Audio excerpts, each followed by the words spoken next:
वीर जी प्रणाम करता हूं। एक बार पुलिस के सम्मान में जोरदार ताली बजा दीजिए। बहुत बढ़िया पुलिस है, पूरे देश की यात्रा करी। पहली बार देख रहा हूं जनता और पुलिस दोनों एक साथ हंस रही है। इंटेलिजेंट लोगों के बीच आया हूं, मुझे पूर्ण विश्वास है कि छोटी बात बहुत जल्दी आप समझेंगे। सच बता रहा हूं भाई साहब, आप किसकी तलाश में हो? जिसके चक्कर में आए वो नहीं आई, मुझे समझ में ही नहीं आ रहा। मैं नेपाल से आया हूं, भगवान कसम हमारे पूरे नेपाल में एक भी पप्पू नहीं है। तालियां कमजोर है ना, घनघोर उठा दीजिए। जो एक था, भाभी जी बहुत अच्छे से सुन रही हूँ, ठीक से ताली बजाना, नहीं तो ऐसा श्राप दूंगा अगले जन्म में भी यही सांस मिलेगी। जरा जोरदार ताली बजा। मैं पढ़ा लिखा आदमी हूं, मैं तो बहुत अलग बात करता हूं। सच बता रहा हूं, उनसे प्रणाम करता हूं मस्ती में। ले लीजिए भाई साहब आप फोटो। मुझे मालूम है जब तक आप उसका फोटो नहीं लोगे बंद नहीं करोगे। ईमानदारी, बहुत अच्छा सुन रहे हैं, बहुत अच्छा। पुलिस भी मुस्कुरा रही है। मैंने जी भाई साहब दे दीजिए, मैं समझ गया। परम आदरणीय है जी। हाँ, आदरणीय राज्यपाल जी को प्रतीक चिन्ह भेंट किया जा रहा है। राज्यपाल साहब पीसी साहब को प्रदान कर रहे हैं। कमिश्नर साहब को बड़ा गौरव का क्षण है। एसपी साहब भी प्रदान कर रहे हैं, दोनों मिलके। मैं बधाई देता हूं।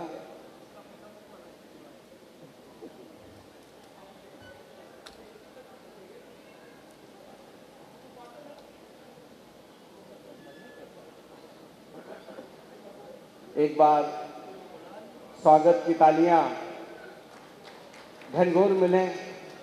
एसपी साहब आप भी जा रहे हैं क्या? आपको दुख होगा कि एक बड़े कवि को नहीं सुना। आइए जी।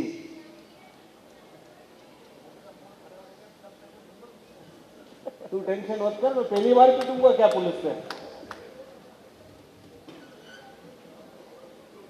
अब एक बार पुनः कवि सम्मेलन को पूरा कवि सम्मेलन बनाइए। दोनों हाथ खोल के तालियों के महोत्सव से प्रणाम कर दीजिए। इस दुनिया को ये बता दिया, इस दुनिया को व्यवसाय और अंदर मन की दुनिया एक जीवित कर दी अग्रसेन जी ने।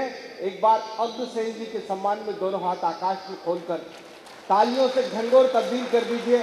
मुझे लगे कि बड़े लोगों के बीच आया हूँ, प्रणाम करता हूँ, नमन करता हूँ। बहुत अच्छा सुन रहे हैं, कमाल से। मैं तो भगवान कसम जैसे ही नेपाल से आया बस तालियों के महोत्सव से जुड़ जाना। कभी सम्मेलन हो जाएगा, आनंद से हो जाएगा। बड़े लोग बैठे हैं। मैं तो नेपाल से जैसे ही हिंदुस्तान आया, वो एक भाई साहब मुझसे पूछने लगे, बोले लक्ष्मण नेपाली समझ में नहीं आता, तुम्हारे नेपाल की जनसंख्या मात्र 3 करोड़ और हिंदुस्तान की जनसंख्या करीब 1.5 अरब, क्या मामला है? मैंने कहा कुछ भी मामला नहीं है, हमारे नेपाल का मात्र एक नियम है। बोले क्या नियम है? मैंने कहा हमारे नेपाल का नियम है कि हमारे दो जितने भी ज्यादा हो इंडिया पहुंचा दो। भगवान कसम टेंशन खत्म। डॉक्टर साहब भी बैठे हैं, बड़े आदमी हैं डॉक्टर साहब। डॉक्टर होना कोई मामूली बात नहीं है भाई साहब। सच बता रहा हूं, डॉक्टर और भगवान के संबंध बहुत गहरे होते हैं। जब जब भगवान नाराज होता है डॉक्टर के पास पहुंचा देता है, और जब जब डॉक्टर नाराज होता है, जरा ताली घनघोर मारिए, मुझे समझ में आए कि इंटेलिजेंट लोगों के बीच। सच बता रहा हूं, मैं प्रणाम करता हूं। इस दुनिया के 2 सबसे बड़े झूठ रखता हूं भैया। शोध किया है, शोध समझ में आए तो तालियों के महोत्सव से जुड़ जाना। इस दुनिया के सबसे बड़े 2 झूठ रखता हूं आपके बीच। पहला झूठ पुरुषों के द्वारा बोला गया, पहला झूठ दुनिया का। कोई भी काम हो, किसी भी पुरुष से कहना कि पत्नी से पूछ के कर लो। पुलिस वो हमेशा पति बोलेगा, उससे क्या पूछना। और पत्नी का सबसे बड़ा झूठ कि उनसे पूछ कर बताऊंगी। जरा ताली खटोर मिले, बात समझ में आ जाए तो। अच्छे लक्ष्मण, बहुत अच्छे। स्थिति सब बदल जाती है। सारी पुलिस धीरे धीरे जा रही है, प्रणाम कर रही है। जैसे एसपी साहब चले गए, पुलिस भी धीरे चली गई। बड़े संकट में आ गए थे। जब तक एसपी साहब नहीं हंस रहे थे, वो नहीं हंस पा रहे थे। उन्हें ऐसा लग रहा था साहब के पहले हम ना हंसते हैं। अभी भी एक पुलिस खड़ी है, प्रणाम करता हूं। मैंने अपने पूरे जीवन काल में केवल 2 लोगों का सम्मान किया है साहब, भगवान कसम। एक पत्नी, दूसरा पुलिस। जो पति अपनी पत्नी के साथ आया है, दिल पे हाथ रख के बता देना, ऐसा फील होता है जैसे टीआई के साथ कोई चोर आ गया हो। ज्यादा अंतर नहीं होता साहब पत्नी और पुलिस में। आपके विवेक को आमंत्रण देता हूं, तालियों के महोत्सव से जुड़ जाना अगर आपको लग जाए। ज्यादा अंतर नहीं होता पत्नी और पुलिस में। आप रात में जरा सा लेट हो जाओ, पत्नी भी पूछती है कहां से आ रहे हो। तालियां कमजोर है, अगर बात समझ में आए तो महोत्सव से जुड़ जाना। बहुत इंटेलिजेंट लोग हो आप। दूसरी टिप्पणी पुनः रखता हूं, ज्यादा अंतर नहीं होता साहब पत्नी और पुलिस में। पत्नी पत्नी पत्नी पत्नी भी आपके जेब में पैसे नहीं देख सकती।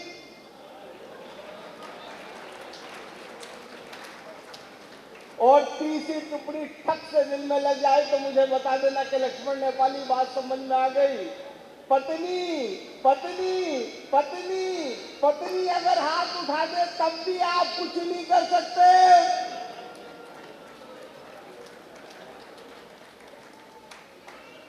भाई साहब को ज्यादा समझ में आई है। पत्नी पीड़ित आदमी दूर से ही समझ में आ जाता है। चौथी टिप्पणी पुनः आपके बीच रख रहा हूं, इंटेलिजेंट लोगों के बीच मुझे समझ में आ जाए तो बता देना कि बड़े लोगों के बीच सच्ची और अच्छी टिप्पणी कर रहा हूं मित्रों। पत्नी पत्नी पत्नी पत्नी अगर कमर कस ले तो घर को स्वर्ग बना सकती है, और पुलिस कमर कस ले तो पूरे देश को स्वर्ग बना सकती है। वाह वाह वाह वाह वाह वाह वाह, ईमानदारी से बता रहा हूँ। बढ़िया बढ़िया बढ़िया। ईमानदारी से, बिल्कुल आनंद के मूड में रहना लक्ष्मण बहुत हाँ, अच्छे, मैं तो सच बता रहा हूँ, ईमानदारी से बता रहा हूँ। मैं तो स्कूल गया, टीचर बोले सारी क्लास खड़ी हो जाओ। सारी क्लास खड़ी हो गई। बोले लक्ष्मण नेपाली तुम भी खड़े हो जाओ। मैं भी खड़ा हो गया। बोले समझ में नहीं आता, पूरी क्लास में अकेला तू फेल हुआ है। मैंने कहा भगवान कसम सर, इस बात तो मुझे जरा भी घमंड नहीं है। अरे बोले समझ में नहीं आता, जिंदगी में क्या करेगा। मैंने कहा सर मेरी टेंशन मत करो, बिजनेस करूंगा।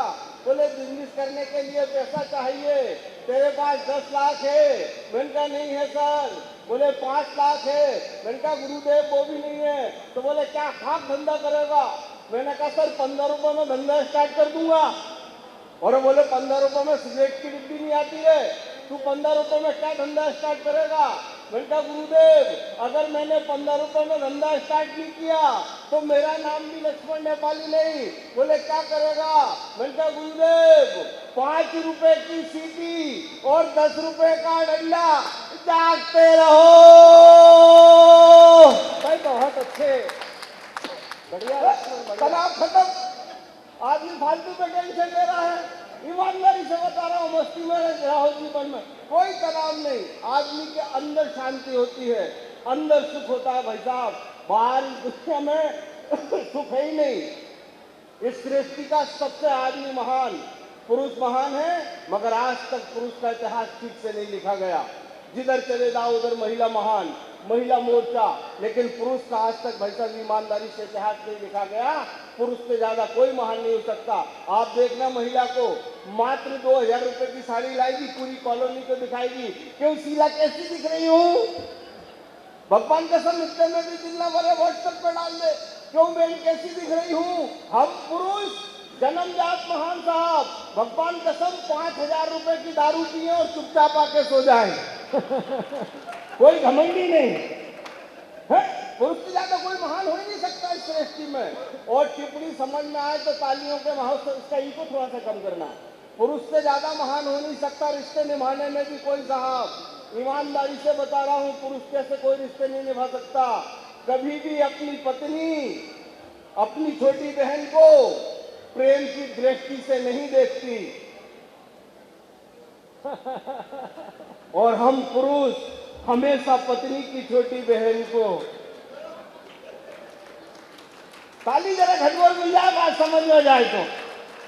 पुरुष तो रिश्तों को बिल्कुल बारीकी से जीना जानता है, ईमानदारी से बता रहा हूँ। अगर आदमी समझे तो बहुत बारीक बात बता रहा हूँ। पुरुष हमेशा ईमानदार और महान रहा है। आप देख लेना, 4 पुरुष जहां भी बैठे होंगे, महिलाएं 4, कभी भी पुरुषों की तारीफ नहीं होगी, हमेशा बुराई। ये काला कैसा देख रहा है, ये छोटू कैसा देख रहा है, ये टकलू कैसा घूर रहा है। हम पुरुष जन्मजात महान साहब, जहां 4 पुरुष बैठे होंगे, एक छोरी दिख जाए, चारों के 4 एक साथ बोलेंगे। जरा घंघोर ताली बजा दीजिए एक बार, बात समझ में जाए तो। हाँ, पुरुष की महानता तो जन्मजात होती है साहब। आदमी समझ ही नहीं पा रहा इंसानियत की बातें। जीवन में श्रेष्ठ बनने के लिए केवल एक काम करना, लक्ष्मण नेपाली आपको बताना चाहता, केवल एक काम करना। अग्रसेन जी ने केवल एक मैसेज दिया है, एक ईंट और 1 रुपए का। उसका अर्थात ये है कि अगर आपके आसपास कोई ऐसा हो जिसके घर की छत से पानी की बूंद गिर रही हो, तो उसका मकान बनाने में मदद करना।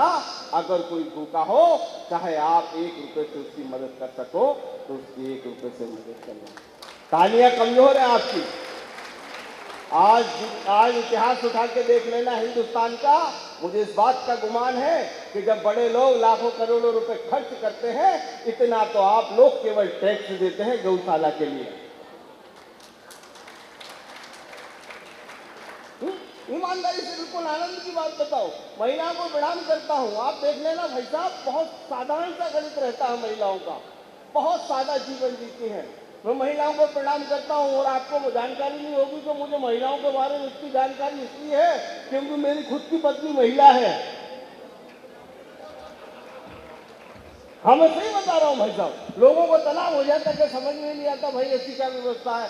पूरी महिलाओं के बारे में ईमानदारी। इस सृष्टि को जीने के लिए 4 पंक्ति पढ़ता हूँ यहाँ से कि मजहब के नाम पर हर जगह दंगा देखता हूँ, कि मजहब के नाम पर हर जगह दंगा देखता हूँ, कि मजहब के नाम पर हर जगह दंगा देखता हूँ। मैं 1 गिलास पानी में भी गंगा देखता हूँ, कि मजहब के नाम पर हर जगह दंगा देखता हूँ। मैं 1 गिलास पानी में भी गंगा देखता हूँ। अरे एक तुम हो, अरे एक तुम हो, अरे एक तुम हो के ख्वाबों में देखते हो महबूबा। अरे एक मैं हूँ के भी ख्वाबों में तिरंगा देखता हूँ। एक मैं हूँ के भी ख्वाबों में तिरंगा देखता हूँ। एक मैं हूँ के भी ख्वाबों में तिरंगा देखता हूँ। एक मैं हूँ के भी ख्वाबों में तिरंगा देखता हूँ। 4 पंक्तियां पढ़ता हूँ। इस सृष्टि की सबसे बड़ी शक्ति, परमात्मा का सबसे खूबसूरत उपहार, जिसे हम माँ कहते हैं। यहाँ बैठी माए मुझे आशीर्वाद दे। 4 पंक्तियों में पढ़ता हूँ मैं यहाँ से कि काजल से भी काला मेरा कल बना देना। वाह। कि काजल से भी काला मेरा कल बना देना। कि काजल से भी काला मेरा कल बना देना। कि काजल से भी काला मेरा कल बना देना। अरे चाहो तो मुश्किल भरा हर पल बना देना। कि काजल से भी काला मेरा कल बना देना। अरे चाहो तो मुश्किल भरा हर पल बना देना। मगर मगर मगर नंगे पांव निकले जब माँ मेरी घर से। अरे मेरी ख्वाहिश है उसके पैर की चप्पल बना देना। अरे मेरी ख्वाहिश है उसके पैर की चप्पल बना देना। मेरी ख्वाहिश है उसके पैर की चप्पल बना देना। एक अंतिम दुआ पढ़कर अपने स्थान पर बैठता हूँ। पढ़ता हूँ यहाँ से कि जब जब कागज पर लिखा, कि जब जब कागज पर लिखा, कि जब जब कागज पर लिखा मैंने माँ का नाम। अरे कलम अदब से कह उठी, हो गए चारों धाम। के कलम अदब से कह उठी। एक बार दोनों हाथ तब्दील कर दीजिए अग्रसेन जी महाराज के सम्मान में। दोनों हाथ तालियों में तब्दील कर दीजिए आकाश में। बोलो अग्रसेन महाराज की।